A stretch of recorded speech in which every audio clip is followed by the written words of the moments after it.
यह मेरी जिंदगी का अब तक का सबसे डरावना केव एस्केप पल था। उस वक़्त मैं सचमुच मौत के सबसे करीब था। अंडरग्राउंड रिवर का पानी मेरे चेहरे के आधे हिस्से तक पहुंच चुका था और अगर मैं जल्दी बाहर नहीं निकल पाता तो कभी भी डूब सकता था। मान लो पानी न बढ़ता भी तो इस घुटन भरी जगह में ऑक्सीजन की कमी ही मुझे मार डालती। जब मैंने आगे देखा तो गुफा इतनी गहरी और अंधेरी थी कि उसका अंत दिख ही नहीं रहा था और पानी लगभग छत तक पहुंच चुका था। तंग जगह में हर सांस लेना मुश्किल हो रहा था। ऐसा लग रहा था जैसे सीना फट जाएगा। मैंने खुद को किसी तरह शांत किया, 2 गहरी सांसें लीं और दिल की धड़कन को कंट्रोल करने की कोशिश की, क्योंकि मुझे पता था कि घबराना मतलब ऑक्सीजन जल्दी खत्म होना और फिर सीधा गेम ओवर। कुछ घंटे पहले अचानक पानी का लेवल बढ़ गया था और हम बिल्कुल तैयार नहीं थे।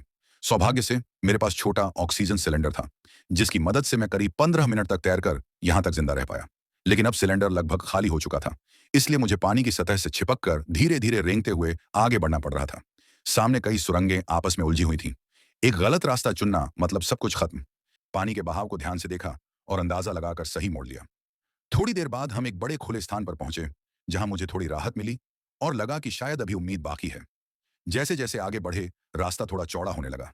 हम आधा तैरते, आधा चलते हुए आगे बढ़ रहे थे। शरीर को मोड़कर चलना बेहद दर्दनाक था, लेकिन रुकने का कोई विकल्प नहीं था। फिर एक बहुत संकरी दरार आई, जहां झुककर रेंगना पड़ा। चारों तरफ इतना गहरा अंधेरा था कि लगा जैसे अंधकार मुझे निगल लेगा। बस साथियों की हल्की सी रोशनी देखकर हिम्मत बनी रही। मेरा दिल कह रहा था कि अब निकास दूर नहीं है। और सच में थोड़ी देर बाद मेरे टीममेट एक-एक करके ऊपर चढ़ने लगे। मैं भी उनके पीछे गया और आखिरकार हम एक पुराने, छोड़े हुए कुएं से बाहर निकल आए। बाहर चमकदार धूप थी, ताज़ी हवा थी। मैंने आसमान की ओर देखा और पहली बार दिल से महसूस किया, मैं जिंदा हूं। ऐसा लगा जैसे मौत के मुंह से वापस लौट आया हूं।